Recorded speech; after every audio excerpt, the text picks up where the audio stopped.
तर ज्या वेळेला देशाला गरज आहे, लढवय्यांची गरज आहे, अशा वेळेला पक्ष काढलेला आहात.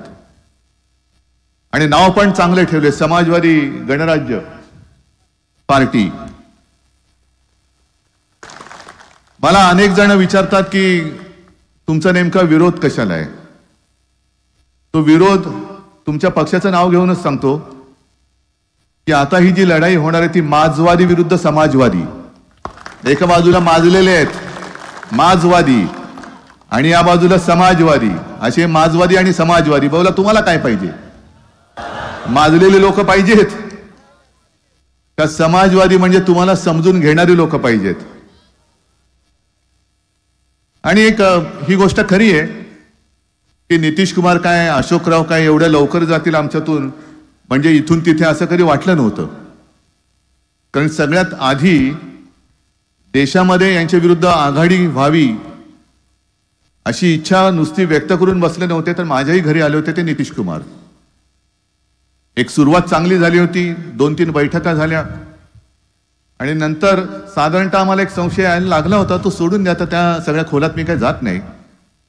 पण कपिलजी, तुमचे आजही तिकडे बिहारमध्ये संबंध आहेत. माझं मत आहे तुम्ही त्यांना सांगा ज्या ज्या वेळेला मोदीजी येतील बिहारमध्ये तेव्हा त्यांना तो एक व्हिडिओ आहे, आज सुद्धा युट्यूबवर अवेलेबल आहे, नसेल तर मी देतो. साधारणतः 8-1 वर्षापूर्वीची बिहार मधल्या निवडणुकीत मोदीजीने सगळ्यांना सांगितलं होतं कि मैं तो नया था, कुछ समझ में बात आ रही नहीं आ रही थी, अब भी आ रही है नहीं आ रही हमें नहीं पता, लेकिन उस वक्त तो मेरे समझ में कुछ बात नहीं आ रही थी. अब सारी बातें समझ में आने लगी है और अब पता चला कि 50,000 करोड़ से कुछ बिहार का होने वाला नहीं है.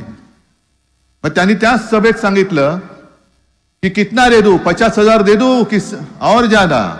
वो लोक वेड्यासारखी म्हणत होती और ज्यादा. 60,000 दे दू कि और ज्यादा, और ज्यादा. 70,000 दे दू कि और ज्यादा. असं करत करत जणू काय मतांचा लिलावच मांडलाय. असं करत करत 90,000ला बोली थांबली आणि मोदीजींनी 1.25 लाख कोटीचं पॅकेज बिहारला जाहीर केलं होतं 8 वर्षापूर्वी. नितीशजींना विचारा त्यातले किती पैसे आले आणि किती बिहारच्या जनतेसाठी वापरले याचा हिशोब मांडा. जर 1.25 लाख कोटी आले असतील तर मग आम्ही सुद्धा तुमच्या बरोबर यायला तयार आहोत. आमचं उघडच आहे. पण हा जो काही फसवा फसवीचा खेळ सुरू आहे, पूर्वी दिलीप प्रभावळकरांचा एक चांगला चालायचा हसवा फसवी, आता मोदीजींचं सुरू आहे फसवा फसवी. फसवा फसवी वेगवेगळी रूपं घेऊन येतात, वेगवेगळे काहीतरी भाई और बहनों मेरा और आपका बहुत पुराना रिश्ता है, आपण एकदम गांगरून जातो. अरे हो खरं आहे यांचं. पण आपण विसरून जातो की पूर्वी काय बोलले होते. 2 वेळा आमची फसगत झाली. आधीपासून 25-30 वर्ष आधी शिवसेना आणि भारतीय जनता पक्षाची युती होतीच, पण 2 वेळेला आम्ही मोदीजींच्या त्या सगळ्या भूलथापांना भुललो होतो. आम्ही त्यांना पाठिंबा दिला आणि पदरात काय पडले. बरं धोंडे पडले तरी ठीक आहे, कारण धोंड्याला शेंदूर फासला तर देव तरी होतो. यांचं काय नुसतं गेल्या 10 वर्षामध्ये नामांतर झालेली आहेत. योजनांची नावं बदला, स्टेशनचं नाव बदला, शहरांचं बदला. तर 2 शहरांचं मी बदललं, ज्याचा मला अभिमान आहे. छत्रपती संभाजीनगर केलं आणि दुसरं धाराशिव केलं जिल्ह्याचं नाव, याचा मला अभिमान आहे. आणि काँग्रेस राष्ट्रवादीने मला पाठिंबा दिला होता. पण आता नुसतं योजनांचं किंवा गावांचं नाव नाही बदलत. आता यांनी जुमल्याचं नाव सुद्धा गॅरंटी म्हणून केलेलं आहे. जे आतापर्यंत जुमले होते, अच्छे दिन आएंगे, नहीं हो तो जुमला होता है. इस चुनाव के वक्त तो ऐसी बातें कहनी पड़ती, उसमें क्या है. 15 लाख रुपए आपके अकाउंट में आ जाएंगे, काला धन आएगा, ये तो जुमला था. आता जुमल्याच्या ऐवजी त्याला नाव दिलं त्यांनी गॅरंटी. तुम्ही किती पैसे खा, काय वाटेल ते करा, भाजपात या, आपका बाल भी नहीं बाका होगा, मेरी गॅरंटी आहे, मोदी गॅरंटी आहे. आणि तुम्हाला खोटं वाटतं की काय मी बोलतोय ते? हा तुमचा विश्वास आज सुद्धा माझ्यापेक्षा त्यांच्यावर असेल तर मग प्रश्नच मिटला. पण साधी गोष्ट सांगतो, काल भारतीय जनता पक्षाने पहिली यादी जाहीर केली. किती? 195 लोकांची. आता 195 लोकांमध्ये हा त्यांचा प्रश्न आहे, पक्षांतर्गत आहे. मी काय त्याच्यात जाऊ इच्छित नाही. म्हणजे भाजपात पण जाऊ इच्छित नाही आणि त्यांच्या पक्षांतर्गत बाबीत सुद्धा जाऊ इच्छित नाही. पण जी 195 लोकांची यादी आली त्या यादीमध्ये कोणाकोणाची नावं आहेत? मोदीजींचं आहे, शहांचं आहे, सगळे. पण मोदीजी, आम्हाला नरेंद्र मोदी आणि अमित शहा ही नावं माहिती नव्हती. तुमची आमची ओळख पाळख नव्हती. भारतीय जनता पक्षाची ओळख आम्हाला प्रमोद महाजन आणि गोपीनाथ मुंडे यांनी करून दिली. आणि अगदी शिवसेना भारतीय जनता पक्षाच्या युतीचे शिल्पकार म्हणून सुद्धा प्रमोद महाजन यांचं नाव लिहिलं जातं. आहेच, कारण आमचे कौटुंबिक संबंध तेव्हा होतेच. पण त्यानंतर जे त्यांच्या सोबतीने आले ते नितीन गडकरी आले.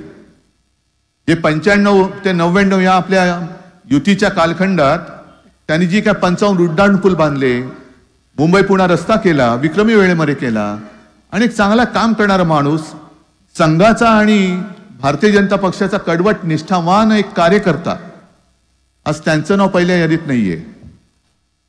मग कोणीतरी म्हणेल, अहो तुम्हाला काय अक्कल आहे की नाही, महाराष्ट्राची यादी अजून जाहीरच झालेली नाही. ठीक आहे ना, महाराष्ट्राची यादी जाहीर नसेल झाली, पण मुंबईतला एक माणूस ज्याच्यावरती भाजपानेच आरोप केले होते बेहिशोबी संपत्ती गोळा केली म्हणून, तो मुंबईत राहणार माणूस कृपाशंकर सिंह, त्याचं पहिल्या यादीत नाव आहे, पण निष्ठावंत नितीन गडकरींचं नाव नाहीये. ही कुठली गॅरंटी? हा कुठला प्रकार आहे? मग कुठल्या, तो त्यांचीच जाहिरात होती ना, कुठे नेऊन ठेवलाय महाराष्ट्र माझा. हे खरंच आहे, महाराष्ट्राने पूर्ण देश कुठे नेऊन ठेवलाय तुम्ही आमचा. या जय जय महाराष्ट्र माझा या गाण्याला त्यांनी राज्यगीताचा दर्जा दिला, चांगली गोष्ट, अभिमान वाटावा असंच ते गीत आहे. पण नुसतं त्याच्यावरती मानात डोलावणं आणि नुसतं ते झाल्यानंतर छत्रपती शिवाजी महाराज की जय बोलण्यापुरते गाणं नाही. त्या गाण्यातले शब्द ऐका, काय आहे ते? टाळ्या छातीवरी कोरली अभिमानाची लेणी, सह्याद्रीचा सिंह गरजतो वगैरे काय काय ना, आणि दिल्लीचेही तख्त राखीतो. गेल्या वेळेला महाराष्ट्राने आपल्या युतीचे 42 खासदार निवडून दिले नसते तर दिल्लीचं तख्त हे राखू शकले नसते. आता तीच वेळ आलेली की दिल्लीचेही तख्त फोडतो, पहिल्यांचं तख्त आपल्याला फोडावं लागेल आणि मग आपलं तख्त तिकडे बसवावं लागेल. यांची जी काय मिजाज आहे, आपकी बार 400 पार, मी म्हणतो आपकी बार भाजपा तडीपार. या घोषणा द्या, आपकी बार जोरात, आपकी बार भाजपा तडीपार. कसले 400 पार होतं ते बघतो मी तुम्हाला. अरे गेल्या वेळेला जर माझे 40-42 महाराष्ट्राने निवडून दिले नसते तर तुम्ही 250च्या पुढे जाऊ शकला नसतात. आणि 2 वेळेला तुम्ही आमचा विश्वासघात केला. आम्ही हिंदुत्व म्हणून तुमच्या सोबत होतो, जरूर होतो, पण आमचं हिंदुत्व आणि तुमचं हिंदुत्व याच्यामध्ये जमीन आसमानचा फरक आहे. तुमचं ते हिंदुत्व आम्ही मानायलाच तयार नाही आहोत. आज हे सगळे काय आलेत समाजवादी विचाराची लोक, हे का माझ्या बरोबर आलेत? मुस्लिम लोक मोठ्या प्रमाणात येत आहेत, काय येतात माझ्या बरोबर? कारण आमचं हिंदुत्व हे घरातली चूल पेटवणारं हिंदुत्व आहे आणि भाजपचं हिंदुत्व हे घर पेटवणारं हिंदुत्व आहे. आमचं हिंदुत्व हे गाडगे बाबांचं हिंदुत्व आहे. जो तहानला असेल त्याला पाणी देणं, जो भुकेला असेल त्याला अन्न देणं, ज्याच्याकडे वस्त्र नाही त्याला वस्त्र देणं, ज्याच्याकडे घर नाही त्याला घर देणं. असं काही नाही की गाडगे बाबा देव मानत नव्हते,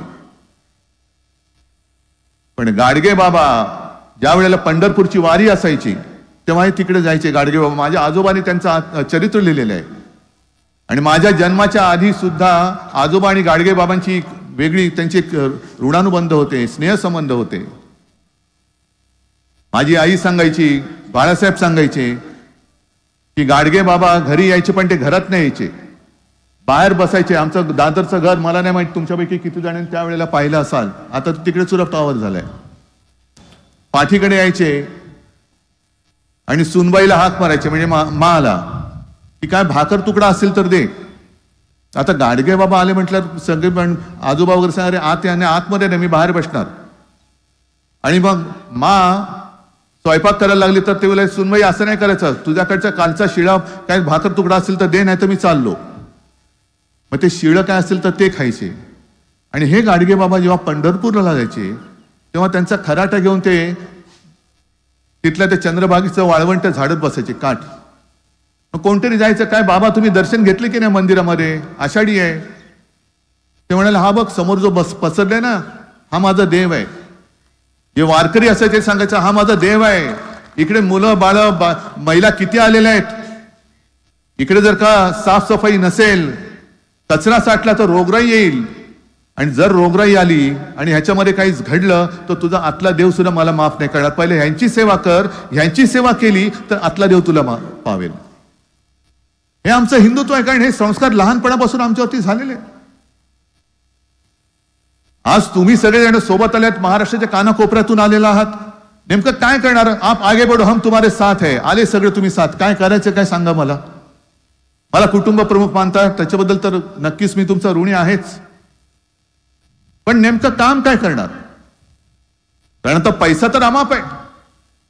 बरं, गेले 75 वर्ष काँग्रेसने देशाला लुटलं. वर्षाताई मला माहित नाही, वर्षाताई तू किती, वर्षाताई आणि वर्षाताईचे वडील किती वर्ष काँग्रेसमध्ये आहेत, त्याच्यामुळे काँग्रेसने देशाला किती लुटलं आपण हिशोब काढूया. अर्थतज्ञ बसलेत. मला सांगा, आता जो काही एक ताळमेळ आलेला आहे निवडणूक रोख्यांचा, त्याच्यात भाजपाकडे किती कोटी आहेत? 8,000 कोटी. आणि काँग्रेसकडे किती आहेत? 800 कोटी. मग कोणी देशाला लुटला? किती, कोणी लुटला? काँग्रेसकडे तर 800 कोटी असतील, यांच्याकडे 8,000 कोटी आहेत, ते सुद्धा गेल्या 10 वर्षातले. म्हणजे जे काँग्रेसला 70 वर्षात जमलं नाही ते आम्ही करून दाखवलं. हे मोदी बोलतात हे एकमेव सत्य आहे की जे काँग्रेसला पैसे जमलं नाही ते भाजपने करून दाखवलं. 800 कोटी काँग्रेसने जमवले, यांनी 8,000 कोटी. आणि तरी काँग्रेसवरती आरोप करतायत यांनी देशाला लुटला. संपूर्ण एक असं वातावरण करायचं आणि ह्या पैशाचा वापर किंवा गैरवापर प्रचंड मोठ्या प्रमाणात जाहिराती करून करायच्या. मोठमोठ्या जाहिराती मी प्रत्येक माझ्या सभेत सांगतो. एखाद्या महिलेचा, गरीब महिलेचा फोटो लावायचा आणि त्याच्याबरोबर बाजूला लिहायचं, अशा 50 लाख कुटुंबियांना प्रधानमंत्री आवास योजनेमध्ये घर मिळालं. अशी ती महिला असते की जी कुठे शोधायची म्हटलं तरी सापडणार नाही. पण गेल्या वर्षी एका न्यूज चॅनलने त्याचा पाठपुरावा केला आणि त्या बाई बंगालमध्ये सापडल्या. लक्ष्मीबाई त्यांचं नाव. मग त्यांच्या घरी गेल्या. मोठ्या एका पेपरमध्ये फुल पेज जाहिरात आलेली. त्या लक्ष्मीबाईंचा फोटो, मोदीजींचा फोटो. आणि गेल्या वर्षी असं लिहिलं होतं की असं जवळपास 24 लाख कुटुंबियांना मोदीजींनी छप्पर दिलं. मग त्या वार्ताहर बाई होत्या, त्या घरी गेल्या शोधत. आणि मग त्यांनी विचारलं की आपका नाम लक्ष्मीबाई है? हाँ. आपकी तस्वीर आई है? हाँ. कुछ लोगों ने मुझे सुबह उठा तो मुझे पता चला, कुछ लोगों ने कहा कि आपकी फोटो आई है. तो ये फोटो कब ली? तो हमें पता नहीं ये कब ली. तो आपको क्या घर मिला? ये घर आपका है? तो हाँ मेरा है. मेरा नहीं, मैं यहाँ रहती हूँ, मेरा नहीं है, ये तो किराए का घर है. लेकिन इसमें तो लिखा है आपको घर दिया. तो देखो ये घर है, 500 रुपया महीना मुझे भाड़ा देना पड़ता है. मग त्या बाईने सांगितलं की कुठेतरी त्या कामाला गेल्या होत्या, तिकडे बहुतेक हा फोटो काढला असेल.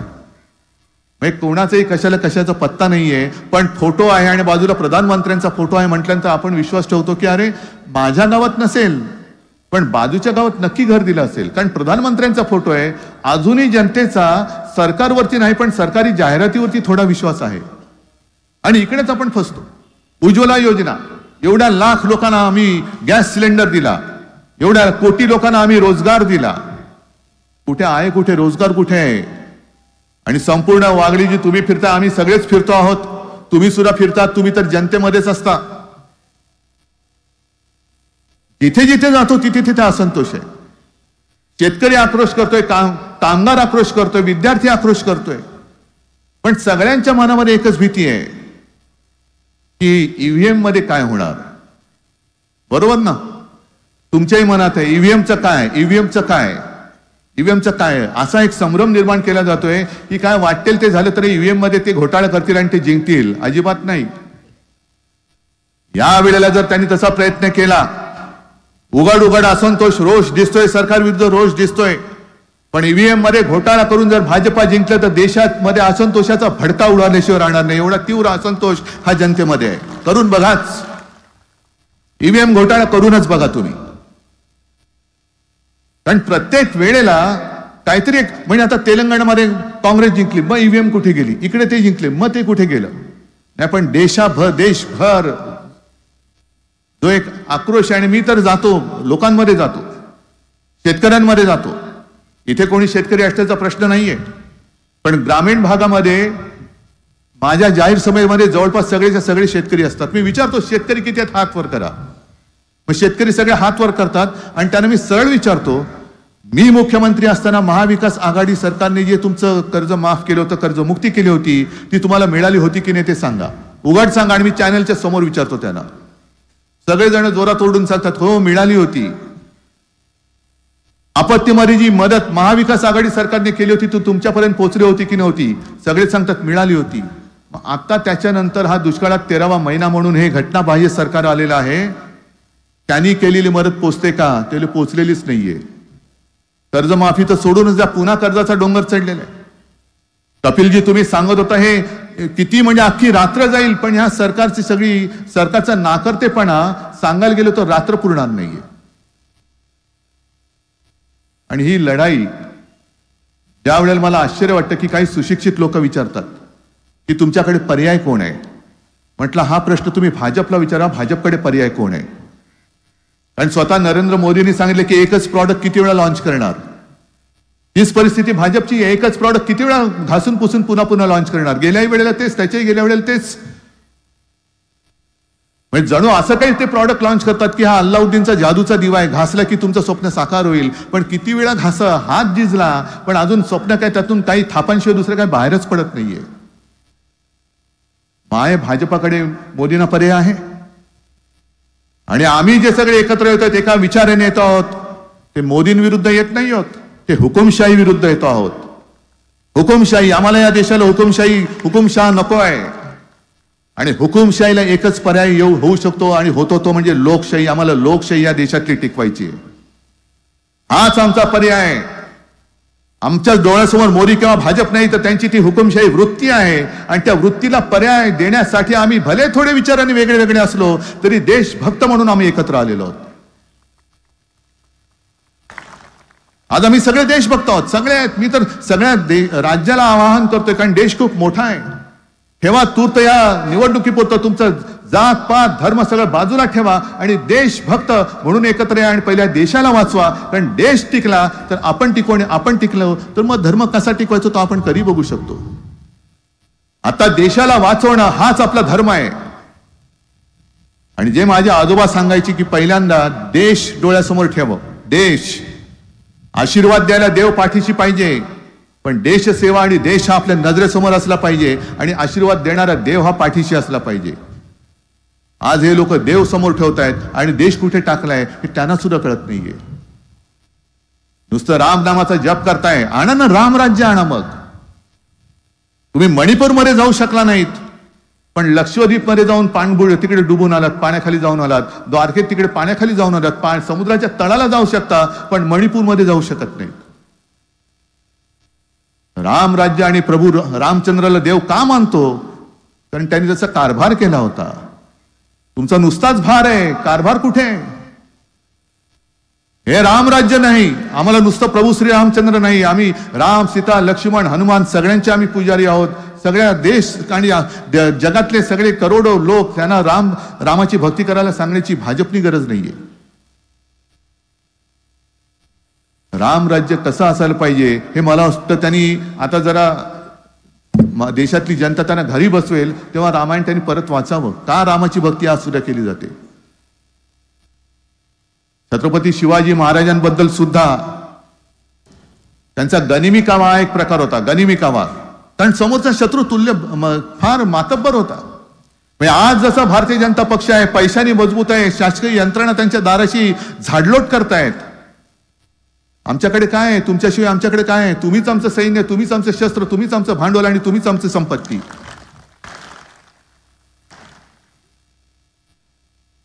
छत्रपती शिवाजी महाराजांनी सुद्धा गनिमी कावाचा तेव्हा अवलंब केला होता, पण संपूर्ण इतिहासामध्ये एक सुद्धा उल्लेख असा नाही की छत्रपती शिवाजी महाराजांनी त्यांच्या मित्राला दगा दिला. एक सुद्धा उदाहरण मिळणार नाही. तुम्ही नावं मोठी मोठी घेतायत, प्रभू रामचंद्राचं घेताय, छत्रपती शिवाजी महाराजांचं घेताय, पण त्यांच्यापैकी काहीतरी एक कण तरी तुमच्यामध्ये आलाय का हा पहिला विचार करा.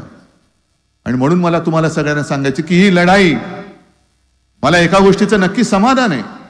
माझ्या आधी देखील मुख्यमंत्री झाले, माझ्या नंतर तर घटनाबाह्य झालेच आहेत, उद्याही होतील. ही मुख्यमंत्र्यांची यादी आणि मुख्यमंत्र्यांची पाठी वाढत जाईल. पण संपूर्ण महाराष्ट्रामध्ये कुटुंबातील एक हा जो तुम्ही मला सन्मान दिलेला आहे, हे सौभाग्य दुसऱ्या कोणत्याही मुख्यमंत्र्याच्या नशिबी अजून तरी आलेलं नाहीये. आणि म्हणूनच मी लढाईला मैदानात उतरलेलो आहे. कपिल जे आहेत, निखिल जे आहेत, सगळेच व्यासपीठावरील मान्यवर त्यांच्या परीने मातब्बर आहेत. तुम्ही सगळेजण आलेला आहात. ही लढाई माझी एकट्याची नाहीये. उद्धव ठाकरेला परत मुख्यमंत्री व्हायचंय, उद्धव ठाकरेला पंतप्रधान व्हायचंय, म्हणून ही लढाई नाहीये. ही लढाई तुमच्या भावी पिढ्यांची आहे. तुम्ही विचार केला पाहिजे की तुमच्या ज्या पिढ्या ज्या आणखीन 20 वर्षांनी 50 वर्षांनी या देशात राहणार आहेत, त्या लोकशाहीतेने राहायला हवं का हुकुमशाहीमध्ये राहायला पाहिजे, हे तुम्ही ठरवायचंय. आणि तुमचं मत तुम्ही द्या. ज्याला हुकुमशाही, मी तर म्हणतो हुकुमशाही प्रेमी आणि लोकशाही प्रेमी अशी ही लढाई आहे. आणि मला खात्री आहे की ज्या पद्धतीने उत्स्फूर्त प्रतिसाद मिळतोय, भारत मातेची जी कूस आहे ती एवढी अजूनही निर्वंश होण्यासारखी नाहीये. या भारत मातेच्या पोटातनं अनेक क्रांतिकारक जन्माला आलेले आहेत, विचारवंत आलेले आहेत. मगाशी तुम्ही सगळ्यांचा उल्लेख केला, विवेकानंद, शाहू फुले, आंबेडकर, मोठी कितीतरी यारे. हीच भारत माता ही गुलामगिरी पुन्हा स्वीकारू शकणार नाही. आणि गुलामगिरीचा अंत करण्याची कदाचित मोठी जबाबदारी ही छत्रपती शिवाजी महाराजांनी आपल्यावरती सोपवली नसेल ना. कारण पूर्वी सगळेजण होऊन गेले. अगदी आणीबाणीच्या काळामध्ये सुद्धा दिग्गज साहित्यिक सुद्धा उतरले होते. पु ल देशपांडे होते, दुर्गाबाई भागवत होत्या, मोठमोठे विचारवंत होते, जयप्रकाश नारायण होते. अंधेरे में एक प्रकाश. आता हा प्रकाश आपल्याला पुढे न्यायचा आहे. आणि ही जबाबदारी कदाचित मोठी ऐतिहासिक जबाबदारी की भारतामध्ये हुकुमशहा जन्माला येताच क्षणी कसा गाडला जातो आणि या पिढीने तो कसा गाडून दाखवला, हे दाखवण्याची जबाबदारी आपल्यावरती आलेली आहे. आणि एवढ्या मोठ्या संख्येने तुम्ही आलात. मला खात्री आहे जे बिहारमध्ये होतं, असं म्हणतात की बिहारमध्ये तेव्हा ती सुरुवात झाली होती गांधी मैदानापासून. पण माझा महाराष्ट्र सुद्धा देशाला दिशा दाखवतो आणि महाराष्ट्र जे करेल ते संपूर्ण देशासाठी करेल. आणि पहिला हुकुमशाहीचा पराभव, पहिलं हुकुमशाहीचं थडगं हे छत्रपती शिवरायाचा महाराष्ट्र बांधून दाखवल्याशिवाय राहणार नाही. हा एक आत्मविश्वास बाळगतो. तुम्हाला सगळ्यांना धन्यवाद देतो, शुभेच्छा देतो. जय हिंद, जय महाराष्ट्र. व्हिडिओ आवडला असेल कृपया लाईक करा, आपल्या मित्रांना शेअर करा. यूट्यूब चॅनलला नक्की सबस्क्राईब करून त्या शेजारचं घंटीचं बटन दाबा, म्हणजे अशाच प्रकारचे पूर्ण व्हिडिओज आपल्याला सतत मिळत राहतील.